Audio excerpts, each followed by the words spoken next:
નમસ્કાર, આપ જોઈ રહ્યા છો સંદેશ ન્યૂઝ। આપની સાથે હું છું ભાવિની। મહત્વના સમાચારથી શરૂઆત કરીએ। રશિયા અને યુક્રેન વચ્ચે યુદ્ધ ચાલી રહ્યું છે। આજે ત્રીજો દિવસ છે, ત્યારે યુક્રેનમાં હજારો વિદ્યાર્થીઓ હજુ પણ ફસાયેલા છે। ભારત સરકાર તમામને પાછા લાવવા માટે સતત પ્રયત્ન કરી રહી છે। પોલેન્ડ, રોમાનિયા, હંગેરી બોર્ડર સુધી પહોંચી રહ્યા છે પગપાળા વિદ્યાર્થીઓ, એટલે કે વિદ્યાર્થીઓ ખૂબ જ મોટી મુશ્કેલીનો સામનો અત્યારે યુક્રેનમાં કરી રહ્યા છે। યુનિવર્સિટીના વિદ્યાર્થીઓ બાય રોડ રોમાનિયા જવા નીકળી ગયા છે, એટલે કે એમને અનેક કિલોમીટર ચાલવું પડી રહ્યું છે, કારણ કે રસ્તા ઉપર 40 થી 50 કિલોમીટરનો અત્યારે ટ્રાફિક જામ છે, જેના કારણે વિદ્યાર્થીઓ મુશ્કેલીમાં છે। વિદ્યાર્થીઓને વતન પરત ફરવું છે, પરંતુ સ્થિતિ એટલી હદે વણસી ગઈ છે કે હવે રશિયા દ્વારા રહેણાંક વિસ્તારોમાં પણ હુમલા કરવામાં આવી રહ્યા છે, જેના કારણે વિદ્યાર્થીઓ મુશ્કેલીમાં મુકાઈ ગયા છે। તો બીજી બાજુ તમામ મોલ્સ, દુકાનો બંધ થઈ જવાથી હવે ખાવા પીવાના પણ વિદ્યાર્થીઓને ફાંફા પડી ગયા હોય તેવી સ્થિતિ યુક્રેનમાં સર્જાઈ છે। જે પણ ભારતીય વિદ્યાર્થીઓ યુક્રેનમાં ફસાયા છે તેમને પરત લાવવા માટે ભારતીય સરકાર પણ સતત પ્રયત્નશીલ છે, પરંતુ વિદ્યાર્થીઓ અત્યારે જીવના જોખમે રસ્તાઓ પર ચાલી રહ્યા છે અને વિદ્યાર્થીઓ બાય રોડ રોમાનિયા પહોંચી રહ્યા છે, કારણ કે કીવ અને આસપાસના વિસ્તારોમાં અત્યારે જોખમ સતત વધી રહ્યું છે। જે રહેણાંક બિલ્ડિંગ છે, સાથે જ અનેક યુનિવર્સિટી છે, એના આસપાસમાં પણ અત્યારે બ્લાસ્ટ થઈ રહ્યા છે, જેના કારણે વિદ્યાર્થીઓ હવે ડરીને રોમાનિયા તરફ આગળ વધી રહ્યા છે।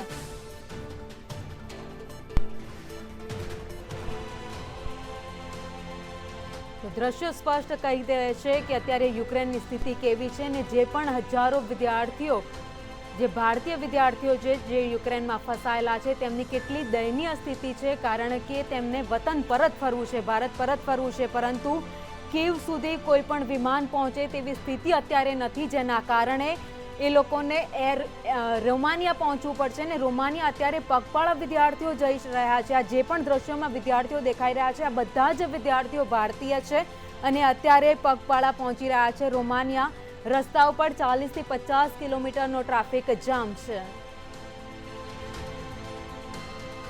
આ વિશે વધુ અપડેટ સાથે અમારી સાથે સહયોગી નુપુર પટેલ ન્યૂઝરૂમથી લાઈવ જોડાઈ ગયા છે।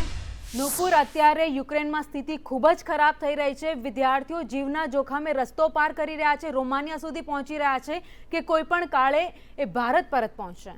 એટલે વસ્તુ એ જ છે કે અહીંયા આગળ જે યુદ્ધની પરિસ્થિતિ કેવી હોય, યુદ્ધની વરવી વાસ્તવિકતા શું હોય, અત્યારે આપણે જોઈ રહ્યા છીએ। એક તરફ જે કીવ ઉપર પણ અત્યારે કીવની અંદર પણ રશિયન સેના ઘૂસી ચૂકી છે, ઉત્તરી કીવમાં મોટાભાગના વિસ્તારો ઉપર કબજો કર્યો છે અને માહોલ જે છે આપણે સવારથી જોતા આવ્યા છીએ। પણ આ બધા વચ્ચે આપણને સ્વાભાવિક રીતે જ ભાવિની ચિંતા આપણા વિદ્યાર્થીઓની સૌથી વધારે હોય, અને આપણા વિદ્યાર્થીઓ અત્યારે જે દ્રશ્યો કહી રહ્યા છે એ દ્રશ્યો તમામ બાબતની સાબિતી આપી રહ્યા છે કે કેટલી ભયંકર પરિસ્થિતિ છે। મેપના માધ્યમથી તમને સમજાવવાનો પ્રયત્ન કરીશ કે કઈ કઈ જગ્યાએથી આ વિદ્યાર્થીઓ બહાર નીકળી શકે છે। અત્યારે જે ખાર્કિવથી પ્લેન એક લઈને નીકળ્યું છે આજે 2 વાગે, એ 219 લોકોને લઈને આવશે, જેમાં 56 ગુજરાતીઓનો પણ સમાવેશ થાય છે। મુંબઈ પહોંચવાના છે, પણ જે વિદ્યાર્થીઓ છે ક્યાંથી બહાર નીકળવાનો પ્રયત્ન કરે છે એ આપને બતાવવાનો પ્રયત્ન કરીશ। આ છે એ યુક્રેન, જે તમને આયુર્વેદિક કલરની અંદર દેખાય છે, યુક્રેન છે।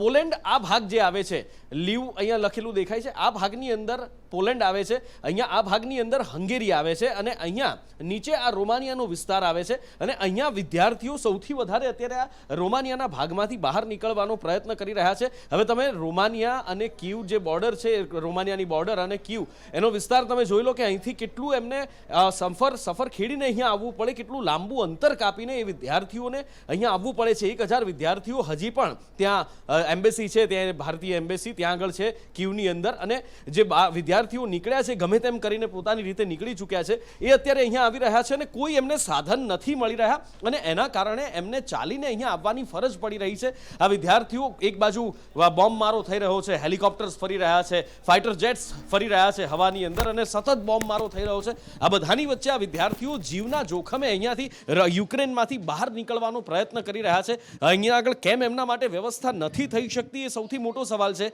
એટલે અત્યારે વિદ્યાર્થીઓની હાલત સૌથી કફોડી છે। રખેને જો ચાલતા જતા હોય અને ક્યાંક બોમ્બ મારો થઈ જાય અને આ વિદ્યાર્થીઓને કંઈ થઈ જાય તો બહુ મોટી હોનારત સર્જાઈ શકે એમ છે ભાવિની। એટલે કે અત્યારે સ્થિતિ યુક્રેનમાં ખૂબ જ ખરાબ થઈ રહી છે। વિદ્યાર્થીઓ જીવના જોખમે અત્યારે રોમાનિયા સુધી પહોંચી રહ્યા છે। નુપુર, અમારી સાથે જોડાયેલા રહેશો। તો બોર્ડર પાર કર્યા બાદ ઇન્ડિયન એમ્બેસી દ્વારા એરલિફ્ટની વ્યવસ્થા વિદ્યાર્થીઓ માટે કરવામાં આવી છે। યુક્રેન ઓડેસાથી રોમાનિયાનો રસ્તો 10 કલાકનો છે અને આ 10 કલાકનો રસ્તો પાર કરવા માટે અત્યારે આ વિદ્યાર્થીઓ નીકળી ગયા છે. हाय, मेरा नाम रोहित कुमार है और मैं टर्नोपिल नेशनल मेडिकल यूनिवर्सिटी का स्टूडेंट हूँ. मैं यहाँ पे हमारे यहाँ पे वॉर स्टार्ट हो चुका है रसिया और यूक्रेन के बीच, तो हम यहाँ पे फंस चुके हैं और हम यहाँ से पोलैंड जा रहे हैं, लेकिन रास्ते में 40 किलोमीटर लंबा लाइन और जैम लगा हुआ है, ट्रैफिक लगा हुआ है. हमारे पास और कोई ऑप्शन नहीं था, हमें 30 किलोमीटर जितना चलना है, हमें बस उतार दिया रास्ते में. अभी यहाँ से हमें चल के जाना है, हमें यहाँ पे कोई हेल्प नहीं मिल रही. अभी हमें ये भी नहीं पता कि एम्बेसी वाले वहाँ खड़े हैं कि नहीं खड़े हैं, कोई कांटेक्ट भी नहीं कर पा रहे हम. तो जैसा हो हमें ऐसा मदद हेल्प की ज़रूरत है. हम सब टर्नोपिल से यहाँ पे पोलैंड और यूक्रेन के बॉर्डर पे खड़े हैं. हम लोग रात 12 बजे यहाँ आ गए थे, क्योंकि जैसा हमें बताया गया था कि हमें रेस्क्यू करने के लिए क्या क्या प्रोटोकॉल्स हैं जो कि एम्बेसी की तरफ से रिलीज़ किए गए थे, तो हम उसी हिसाब से यहाँ पर आए हैं. और हमें बताया गया था कि हमारे जो टर्नोपिल शहर है वहाँ पे इतनी बसेज अरेंज नहीं हो सकती, क्योंकि मार्शल लॉ सब कुछ है. तो हमें ये एडवाइस किया गया था जो सीनियर स्टूडेंट्स हैं वो अपने प्राइवेट अकोमोडेशंस करें और यहाँ पर पहुँचे. हम उसी हिसाब से पहुँचे हैं, पैदल आए हैं जैसा कि हमें कहा गया था. पर यहाँ पे बच्चे रात 12 बजे से पैदल आके यूक्रेनियन चेक पोस्ट पे खड़े हैं. -1 से -5 हो चुका है. बच्चों के पैर फ्रीज हो रहे हैं, हाथ हो रहे हैं, बच्चों का ब्लड प्रेशर गिर रहा है. पर यूक्रेनियन चेक पोस्ट हमें निकलने ही नहीं दे रही है, ना रीज़न बता रही है ना कुछ कर रही है. हमें लगा कि सुबह 6 बजे खोल देंगे चेक पोस्ट, रात हो रही है शायद इसलिए नहीं खोल रहे हैं. पर अभी यूक्रेनियन लोग जो हैं वो चेक पोस्ट से पार हो रहे हैं, पर हम ही नहीं हो रहे हैं, जितने भी फॉरेनर्स हैं. એટલે કે વિદ્યાર્થીઓ કહી રહ્યા છે, પોતાની આપવીતી અહીંયા વર્ણવી રહ્યા છે કે યુક્રેન સરકાર જે પણ યુક્રેનના સ્થાનિક લોકો છે એ લોકોને ચેકપોસ્ટ પાર કરવા દઈ રહી છે, પરંતુ જે પણ ઇન્ટરનેશનલ સ્ટુડન્ટ ત્યાં છે એ લોકો માટે આ ચેકપોસ્ટ ખોલવામાં નથી આવી રહી. ફરીથી જઈએ અમારા સહયોગી નુપુર સાથે. નુપુર, જે વિદ્યાર્થીઓએ કહ્યું કે યુક્રેનિયન જે ત્યાંના છે એ લોકો માટે ચેકપોસ્ટ ખોલવામાં આવે છે, પરંતુ જે પણ ઇન્ટરનેશનલ અને ભારતીય વિદ્યાર્થીઓ છે એ લોકો માટે ચેકપોસ્ટ ખોલવામાં નથી આવી રહી. એટલે અહીંયા વિદ્યાર્થીઓ હવે જાય તો ક્યાં જાય તેવી સ્થિતિ સર્જાઈ છે. એટલે સૌથી મોટો સવાલ જ એ છે ભાવિની કે વિદ્યાર્થીઓ ઉપર અત્યારે જબરજસ્ત જોખમ તોડાઈ રહ્યું છે. એક બાજુ ભારત સરકાર છે પૂરા પ્રયત્નો કરી રહી છે કે જ્યાંથી પણ રોમાનિયાથી કે પોલેન્ડથી, હંગેરીથી આ વિદ્યાર્થીઓ જ્યાંથી પણ આવે એમને બહાર કાઢી શકાય અને ભારત પરત લાવવામાં આવી શકે. અને વિદ્યાર્થીઓ કેટલાક છે જે પોતાની રીતે પણ પહોંચી રહ્યા છે. ગઈકાલે તો જે વિદ્યાર્થીઓ બસની વ્યવસ્થા કરવામાં આવી હતી એ પહોંચી ચૂક્યા અને ખાર્કિવથી પ્લેન તેમને લઈને નીકળી ગયું છે. પણ બાકીના વિદ્યાર્થીઓની વ્યવસ્થાનું શું? સવાલ એ સૌથી મોટો છે, કારણ કે આ વિદ્યાર્થીઓ છે જે અહીંયા આગળ જબરજસ્ત ઠંડી પડી રહી છે. આપણે જોયું કે આજુબાજુ બરફ પણ હોય છે અને વિદ્યાર્થીઓ અત્યારે બરફ પડે એ સિઝન છે અને ત્યાં આગળ ભયંકર ઠંડીની વચ્ચે આ વિદ્યાર્થીઓ અત્યારે બહુ જ ખરાબમાં ખરાબ કન્ડિશનનો સામનો કરી રહ્યા છે. હવે ક્યાંથી નીકળવું, કેવી રીતે નીકળવું, આ વિદ્યાર્થીઓને કંઈ જ ખબર નથી. એટલે સરકારને ફરી એકવાર એ અપીલ અહીંયાથી સંદેશના માધ્યમથી પણ આપણે કરીએ છીએ કે આ વિદ્યાર્થીઓની વાહરે આવે. અને એમ્બેસીની અંદર પણ અત્યારે પરિસ્થિતિ ખૂબ ખરાબ છે.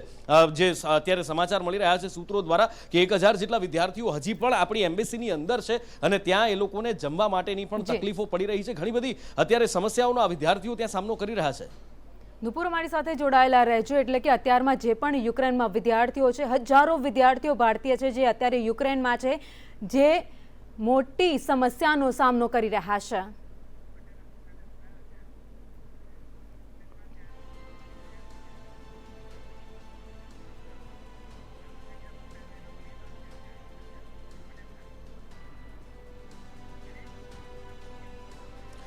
યુક્રેનમાં એક વિદ્યાર્થી ફસાયા છે ને એ અમારી સાથે અમિત, અમારી સાથે મારા સહયોગી અમિત પટેલ જોડાયા છે. અને યુક્રેનથી જે એમાં વિદ્યાર્થી યુક્રેનમાં જે ફસાયેલા છે એમના પરિવાર, આફતાબનો એ પરિવાર અમિત પટેલની સાથે છે. અમિત, એમના શું અપડેટ્સ મળી રહ્યા છે પોતાના બાળક વિશે? પરિવારની ચિંતા છે, સ્વાભાવિક છે. સરકાર તરફથી શું જવાબ મળી રહ્યો છે? હેલ્પલાઇન પર ફોન કરે છે તો શું માહિતી મળી રહી છે? અમિત જી, હું નુપુર આપને જણાવવા માંગીશ કે છોટાઉદેપુર જિલ્લાના 3 વિદ્યાર્થીઓ યુક્રેનમાં ફસાયા હોવાની આજે માહિતી વહીવટી તંત્ર દ્વારા આપવામાં આવી છે. ત્યારે આપણી સાથે જ એક વિદ્યાર્થીના પિતા આપણી સાથે જોડાયા છે. તેમની પાસેથી જાણીશું કે શું પરિસ્થિતિ છે અને આગળ શું પરિસ્થિતિ થઈ રહી છે એમની પાસેથી જાણીશું. જી, તમારો છોકરો ત્યાં ફસાયેલો છે, શું પરિસ્થિતિ છે? પરિસ્થિતિમાં એવું છે કે ગઈકાલે રાતે છોકરા જોડે વાત થઈ હતી મારી 12, 1 વાગ્યાના ટાઈમમાં. તો એમને તેથી BSMU જે કોલેજ છે, બુકોનિયા સ્ટેટ મેડિકલ યુનિવર્સિટી, ત્યાંથી એ લોકોને રોમાનિયા જવા માટે કોઈ લિસ્ટ જાહેર કરવાના હતા, પણ હજુ સુધી લિસ્ટ જાહેર કર્યું નથી એમને. એટલા માટે એ લોકો લિસ્ટ જાહેર કરે, એમનું નામ આવે લિસ્ટ સાથે, તો તે રોમાનિયા ત્યાંથી જવા નીકળશે. હવે તમારા છોકરા સાથે તમારી વાત થઈ તો તું શું જાણવા મળ્યું, શું માહિતી, શું પરિસ્થિતિ છે? પરિસ્થિતિ તો સારી છે, ત્યાં એ લોકો સ્ટેબલ છે, કોઈ પ્રોબ્લેમ એમને નથી છોકરાઓને. પણ હવે કોઈ જેવી રીતે ઇન્ડિયન સરકારે, ભારત સરકારે જે રીતે લોકોને ત્યાંથી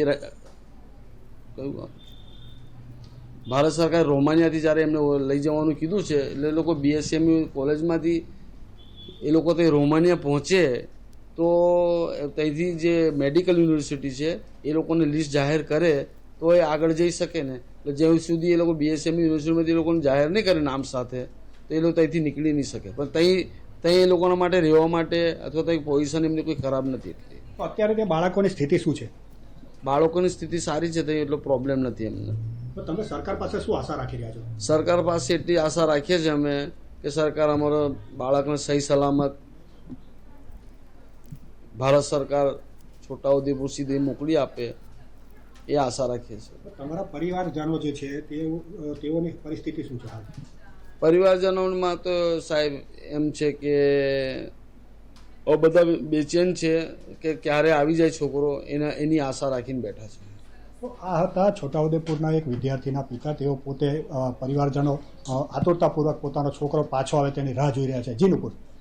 બિલકુલ, એટલે પરિવારની ચિંતા સ્વાભાવિક રીતે સમજી શકાય છે કે ભાઈ સંપર્ક પણ કરવો અઘરો થઈ રહ્યો છે, અને જે વિદ્યાર્થીઓ છે અત્યારે બંકરની અંદર એમને મોકલી દેવામાં આવે છે જ્યારે સાયરન વાગે ત્યારે, અને કઈ રીતે એ સંપર્ક કરી શકે. વિદ્યાર્થીઓના માતા પિતાના જીવ તાળવે ચોંટેલા છે. સદનસીબે 56 વિદ્યાર્થીઓ તો અત્યારે પરત આવી રહ્યા છે. તેઓ ભારત ભણી અત્યારે તેમનું પ્લેન આવી રહ્યું છે, રાત્રે 2 વાગે મુંબઈ પહોંચવાના છે. પણ આવા બીજા કેટલાય વિદ્યાર્થીઓ, હજારો વિદ્યાર્થીઓ હજી પણ ફસાયેલા છે ત્યાં, અને એ વિદ્યાર્થીઓ માટે અત્યારે કંઈક કરવામાં આવે. દરેક મા બાપ માત્ર એક જ વિનંતી કરી રહ્યા છે કે મારું બાળક આ વોર ઝોનમાંથી, આ યુદ્ધગ્રસ્ત ક્ષેત્રમાંથી બહાર નીકળે, હેમખેમ પરત ફરી જાય. કારણ કે ઘણા બધા કિસ્સાઓ આપણે જોયા છે, ઘણા બધા કિસ્સાઓ આપણે વાંચ્યા પણ છે, અને કિસ્સાઓની અંદર આપણે જોયું છે કે પરિસ્થિતિ શું થાય છે જ્યારે સાયરન વાગે. અને કેટલાક કિસ્સાઓની અંદર તો વિદ્યાર્થીઓ જ્યાં રોકાયા હોય ત્યાંથી બહાર નીકળે ને ત્યાં જ મિસાઇલ પડે અને વિસ્ફોટ મોટો થાય. એટલે સદનસીબે અત્યાર સુધી કોઈ કેઝ્યુલિટીના સમાચાર આપણે સામે નથી આવ્યા. એક મોટી રાહતની વાત છે, પણ સ્વાભાવિક રીતે જ બધાના જીવ તાળવે ચોંટેલા હોય, અને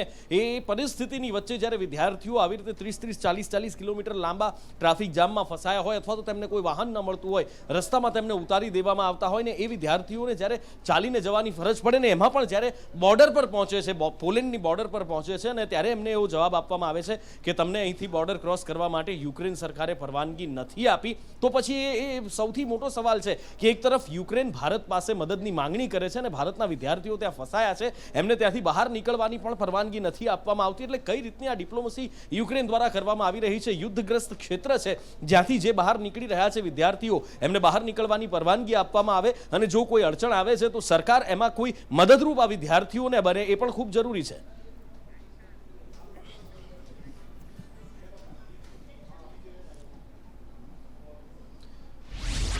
એક વિદ્યાર્થીની છે આયશા. અમે સતત આયશાના સંપર્કમાં છીએ જ્યારથી આ વોરની શરૂઆત થઈ નહોતી, એટલે કે વોરના ભણકારા યુદ્ધના વાગી રહ્યા હતા ત્યારથી આયશા અમારી સાથે સંદેશ ન્યૂઝ સાથે સંપર્કમાં છે. અત્યારે આયશા, આપ ક્યાં છો, શું પરિસ્થિતિ છે આપની, પહેલા તો એ જણાવશો. ओके सर, मैं अभी फिलहाल मैं टर्नोपिल में हूँ,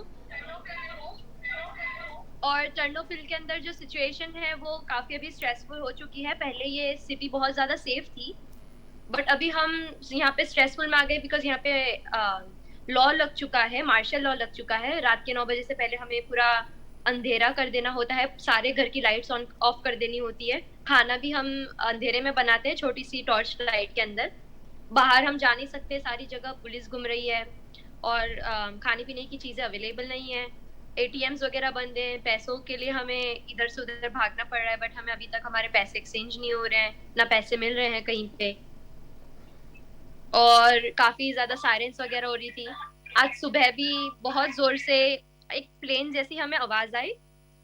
एक्चुअली हमारे घर की विंडोज इस तरह से स्ट्रक्चर्ड हैं कि अगर बाहर सायरेंस भी बजती है तो हमें सुनाई नहीं देती, बट आई डोंट नो आज कौन सा ऑब्जेक्ट हमारे घर के ऊपर से गया. It was a jet plane और something missile, we don't know. वो इतनी जोर से उसकी आवाज़ है कि हम नींद में से उठ के हम खड़े हो गए, हम रो रहे थे, हम डर गए थे. और हम हमारे रूममेट्स डिस्कस कर रहे थे, हमारा जो ग्रुप है टर्नोपिल के सारे इंडियन बच्चों का, हम सब डिस्कस करने लग गए कि वो चीज़ क्या थी। फिर हमें न्यूज़ आती है कि शायद कोई रशियंस यहाँ पे टर्नोपिल में आ चुके थे और वो रुक नहीं रहे थे, तो सोल्जर्स उन्हें रुकाने की कोशिश कर रहे थे और इसलिए वो सारी आवाज़ें आ रही थी, काफ़ी दूर से वो आवाज़ें आ रही थी। और हमें तीन बड़ी सी मेन जगहें हैं टर्नोपिल में, उसको भी रेड जोन किया गया था, मतलब वहाँ पे रशियन अटैक कर सकते हैं। We are not sure but वहाँ पे अटैक कर सकते हैं। वो जगह भी मैं आपको बताऊंगी। वो हमारे घर से ऑलमोस्ट 5 किलोमीटर्स की दूरी पे है। एक जो है वो army 44 army pack something like that, एक जो है वो बिला विलेज है और एक जो है वो इमिग्रेशन ऑफिस है। यहाँ पे जब हमारे सारे स्टूडेंट्स, इंटरनेशनल स्टूडेंट्स या नॉर्मल स्टूडेंट्स, हर किसी के लिए जो ऑफिस होती है इमिग्रेशन ऑफिस, वहाँ पे ये 3 जगहों को रेड अलर्ट में किया गया था। सारी हेलो હાજી આયશા, મતલબ અત્યારે જે તમે ત્યાં ફસાયેલા છો, બહુ ભયંકર પરિસ્થિતિ આપે જે વર્ણવીને મિલિટરી એસ્ટાબ્લિશમેન્ટ પણ નજીકમાં છે, એની ઉપર હુમલા થવાની પણ શક્યતા છે, પણ આ બધાની વચ્ચે એમ્બેસી સાથે કોઈ વાત થઈ છે? કારણ કે વિદ્યાર્થીઓને ત્યાંથી બહાર કાઢવાની એક પ્રક્રિયા શરૂ થઈ ગઈ છે, તો ત્યાંથી આપને બહાર કાઢવા માટે એમ્બેસી સાથે કોઈ વાત થઈ હોય કે પછી તમને એમ્બેસીમાં લઈ જવા માટેની કોઈ વ્યવસ્થા કરી હોય ને ત્યાંથી બોર્ડર ક્રોસ કરાવવાની કોઈ વ્યવસ્થા, આવી કોઈ વાતચીત કોઈની સાથે થઈ છે? नहीं सर, ऐसा कुछ भी नहीं हुआ है। ना एम्बेसी में कॉल लग रहे हैं, ना जो हमने पोलैंड की बॉर्डर्स पे जिसको भी कॉल किया, ना ही कोई हमारे कॉल उठा रहे हैं। मेरे पास सारे प्रूफ्स हैं। आई नो, हमें पता है, हमारे लिए एम्बेसी, हमारी गवर्नमेंट सब कुछ ट्राई कर रही है, बट अब जब सिचुएशन इतनी खराब हो चुकी है तो हम उनसे प्लीड कर रहे हैं, हम उनसे अपील कर रहे हैं कि आप जल्द से जल्द आके हमें ले जाएं। हमने हमारे एड्रेस से लेके हर चीज प्रोवाइड कर चुके हैं, बट अभी तक कोई, किसी ने भी हमें हेल्प करने के लिए कोई नहीं आया है। અને અત્યારે જે બીજા વિદ્યાર્થી, સાથી વિદ્યાર્થી મિત્રો છે, શું એમના કોઈ સંપર્કમાં છો તમે? તમારી સાથે બીજા બધા ઘણા બધા પણ ફસાયેલા હશે, ત્યાં આગળ ફસાયેલા જે લોકો છે એમની સાથે કોઈ સંપર્ક થઈ શક્યો છે? એમની શું હાલત છે, કંઈ જાણવા મળી શકે છે? जी सर बिल्कुल। उनकी जो सिचुएशन है वो काफी खराब है। हम भी कल पोलैंड के लिए निकलने वाले थे, बट हमें कोई बस वगैरह कुछ नहीं मिली क्योंकि गवर्नमेंट ने तो कुछ किया नहीं है, तो हमने सोचा कि हम खुद चले जाते हैं, बट आई डोंट नो, हम रुक गए, हमारे सामान वगैरह पैक नहीं हुए थे, बहुत सारी चीजें बाकी थी। तो हमने हमारे कलीग्स जो हमसे पहले निकल चुके थे, सारे स्टूडेंट्स, हमने उनसे संपर्क किया तो उन्होंने ये बताया दैट उन्हें बसेस जो है वो 40 किलोमीटर, बॉर्डर से 40 किलोमीटर पहले उतार रही हैं और उनको -5 डिग्रीज के अंदर उनको चलकर जाना पड़ रहा है, 40 किलोमीटर तक बाय वॉक जाना पड़ रहा है, और फिर भी उन्हें एम्बेसी एक्सेप्ट नहीं कर रही है पोलैंड के अंदर। और वो काफी रो रहे हैं, काफी लोग स्ट्रेस में हैं, काफी लोग फेंट हो चुके हैं और उनकी सिचुएशन बहुत खराब है। मुझे वीडियोस वगैरह आई, सब कुछ आई है उनकी, मैंने शायद शेयर की है आपसे, और उन लोग काफी आप लोगों की हेल्प के लिए मतलब बैठे हुए हैं। वो चाहते हैं कि कैसे भी उनकी आवाज पहुंचे तो उन्हें कोई ना कोई आकर रेस्क्यू कर जाए वो पोलैंड की बॉर्डर से। જી, એટલે એ હમણાં જ અમે એ વિડીયો પણ બતાવ્યા છે, એમની એ વેદના પણ બતાવી, સરકાર સુધી પણ એમનો અવાજ પહોંચાડવાનો અમે પ્રયત્ન કર્યો છે આયશા, કે એમને ત્યાં કોઈ મદદ મળી જાય। આપ અત્યારે જે પણ એપાર્ટમેન્ટમાં કે જે પણ જગ્યાએ છો, શું ત્યાંની બારી કે કોઈ ખોલી શકો એવી જો પરવાનગી હોય અથવા એવી કોઈ કન્ડિશન આપની હોય તો બહારનું દ્રશ્ય આપ બતાવી શકો છો ખરા કે શું હાલત છે ત્યાં? जी सर, मैं जरूर दिखाना चाहूंगी।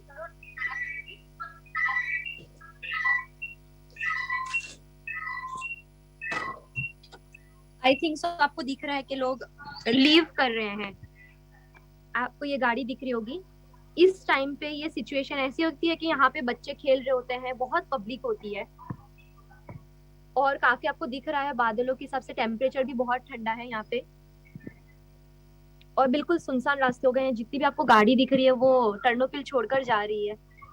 ये भी यहाँ के कुछ लोग हैं, यहाँ के यूक्रेनियन लोग हैं, उन लोग छोड़कर जा रहे हैं। आपको उधर से भी दिख रहे होंगे, तो आप देख सकते हो सिचुएशन। ભયનો માહોલ અત્યારે અહીંયા આગળ જબરજસ્ત અત્યારે છે। જે પણ લોકો અહીંયા વસે છે બધા જ અહીંથી નીકળી જવા માંગે છે, બધા જ, કોઈ ત્યાં રહેવા નથી માંગતું। તો આપ હવે ત્યાં આગળ કેવી રીતના સર્વાઈવ કરવું? કારણ કે રાશનની પણ તકલીફ થતી હશે ત્યાં આગળ, કારણ કે આસપાસના લોકો પણ જ્યારે નીકળી રહ્યા છે તો આપણે એક વિદેશના, બીજા દેશના નાગરિક તરીકે ત્યાં ફસાયેલા હોઈએ, સ્વાભાવિક છે આયશા, અમે આપની કન્ડિશન સમજી શકીએ છીએ અને આશા રાખીએ છીએ કે એમ્બેસી જલ્દીથી આપનો સંપર્ક કરે અને આપના જેવા જેટલા પણ વિદ્યાર્થીઓ છે એમને બહાર કાઢે। પણ ટર્નોપિલથી પોલેન્ડ યુક્રેન બોર્ડર જવું હોય તો કેવી રીતની વ્યવસ્થા છે? આ વિદ્યાર્થીઓ જે તમારા સાથી વિદ્યાર્થીઓ ત્યાં ફસાયેલા છે કેવી રીતે પહોંચ્યા હતા, કેટલું અંતર છે, એના વિશે કંઈ જણાવી શકો? जी सर, बिल्कुल। टर्नोपिल से पोलैंड जो है वो करीबन 220 किलोमीटर की दूरी पे है, ऑलमोस्ट 5 आवर्स। बट अभी इतनी भीड़ हो चुकी है कि 40 किलोमीटर्स तक तो लोगों की सिर्फ गाड़ियां हैं, और उन लोग सबसे पहले जो प्रायोरिटी दे रहे हैं वो स्टूडेंट्स को नहीं दे रहे हैं, यूक्रेनियंस को दे रहे हैं, मतलब यहाँ के लोकल सिटीजन्स को दे रहे हैं। अगर 500 यूक्रेनियंस हैं, 500 यहाँ की लोकल पब्लिक है, उसमें 50 बच्चों को उन लोग एक्सेप्ट कर रहे हैं। और यहाँ पे इन्होंने से बसेस अरेंज की थी और बसेस के थ्रू उन लोग गए थे। उनको करीबन 7 to 8 आवर्स लगे हैं सिर्फ पोलैंड की बॉर्डर तक पहुंचने को, और उनको पोलैंड की बॉर्डर तक भी नहीं पहुंचाया गया। उनको 40 किलोमीटर पहले निकाल दिया गया है बसेस से, बिकॉज वहाँ पे बहुत ज्यादा रश था, बहुत बुरा वाला। अगर आपने वीडियोस देखी होंगी तो वो प्लीड कर ही रहे हैं। और उनको करीबन रात के 12 बजे से वो चल रहे थे, तो अभी सुबह तक अभी तक भी उन्होंने सिर्फ एक चेकिंग पॉइंट तक वो क्रॉस कर चुके हैं। उन लोग -5 में इतनी ठंड में अपनी बैग्स के साथ अकेले चल कर जा रहे थे। कितने लोग डिहाइड्रेट हो गए, किसी के पास खाने का सामान नहीं था, पानी खत्म हो रहा था, कुछ लोग फेंट हो रहे थे, कुछ बच्चे रो रहे थे, कुछ बच्चे बोल रहे थे हम ना बचे तो हमारे पेरेंट्स को इन्फॉर्म कर दो। इस हद तक स्थिति आ चुकी थी। हम लोग काफी यहाँ से डिप्रेस थे, हम लोग यहाँ से काफी कांटेक्ट करने की कोशिश कर रहे हैं, उनको हिम्मत दे रहे हैं। कहीं ना कहीं वो भी हमारे साथी है और हमें नहीं पता कि आगे जाके हमारे साथ क्या होगा। तो बस हम होप कर रहे हैं कि अगर एम्बेसी ये देख रही है तो वो जल्दी से जल्दी पर पर्सन हमें आके यहाँ से बचा ले, क्योंकि अब हमें भी उतनी हिम्मत नहीं बची है सिचुएशन देख कर के हम अकेले खुद वापस वहां तक ट्रैवल कर सके। तो बस यही सिचुएशन है। જી આયશા, આપનો આ અવાજ છે, આપની આ વેદના છે, અમે સરકાર સુધી પહોંચાડવાના પ્રયત્ન કરી રહ્યા છીએ અને જલ્દીથી જલ્દી આપના સુધી મદદ પહોંચે એ અમે પ્રયત્ન અત્યારે કરી રહ્યા છીએ। સંદેશ ન્યૂઝ સાથે વાતચીત કરવા બદલ આપનો આભાર। તો જો આ જે વેદના છે એ સરકાર સુધી પહોંચાડવાનો પ્રયાસ છે। ટર્નોપિલ અને ક્યુ, વેસ્ટ ક્યુની અંદર અત્યારે 600 જેટલા વિદ્યાર્થીઓ આપણા ફસાયેલા છે અને સરકાર જલ્દીથી જલ્દી એમની મદદે પહોંચે એ કોઈ રીતે અત્યારે એમ્બેસીનો કોન્ટેક્ટ કરી શકે એવી પરિસ્થિતિ નથી, તો કોઈ એવી વ્યવસ્થા ગોઠવવામાં આવે એવી આપને વિનંતી સરકારને અહીંથી કરવામાં આવી છે। સોશિયલ મીડિયા અત્યારે યુક્રેનની અંદર ક્રેશ થઈ ગયું છે। ઇન્સ્ટાગ્રામ, ફેસબુક અને ટેલિગ્રામ ક્રેશ થઈ ગયા છે। હવે આ કઈ રીતે થયું છે એ સૌથી મોટો સવાલ છે, કારણ કે શું કોઈ અહીંયા સાયબર એટેક કરવામાં આવ્યો છે અને આ બધું જ ક્રેશ થઈ રહ્યું છે એ સવાલ મોટો છે, કારણ કે હાઇબ્રિડ વોરફેર અત્યારે રશિયા રમી રહ્યું છે યુક્રેનની સાથે, કે જેમાં સૈનિકોને તો મોકલી જ રહ્યું છે પણ એની સાથે સાથે સાયબર એટેક્સ પણ થઈ રહ્યા છે। આની પહેલા પણ આપણે જોયું હતું કે સાયબર એટેક થયા હતા અને તમામ એટીએમ સહિતના બેંકો તમામ ઠપ થઈ ગયું હતું યુક્રેનની અંદર। હવે ફરી એકવાર સોશિયલ મીડિયા ક્રેશ થયું હોવાના સમાચાર સામે આવી રહ્યા છે। ઇન્સ્ટાગ્રામ, ફેસબુક, ટેલિગ્રામ આ બધું જ અત્યારે ક્રેશ થયું છે અને ત્યાં ફસાયેલા વિદ્યાર્થીઓ જે એકબીજા સાથે વાતચીત કરતા હતા અથવા તો પોતાના માતા પિતા સાથે લોકો વાતચીત કરી શકતા હતા એ પણ અત્યારે નથી કરી શકતા। ખૂબ કફોડી પરિસ્થિતિમાં ત્યાંના લોકો ફસાયેલા છે, એટલે બને એટલી વહેલી તેમના સુધી મદદ પહોંચાડવામાં આવે, સરકાર તેમના સુધી કોઈ મદદ પહોંચાડે એવી અપીલ સરકારને અહીંયાથી સંદેશ ન્યૂઝના માધ્યમથી પણ કરવામાં આવી રહી છે।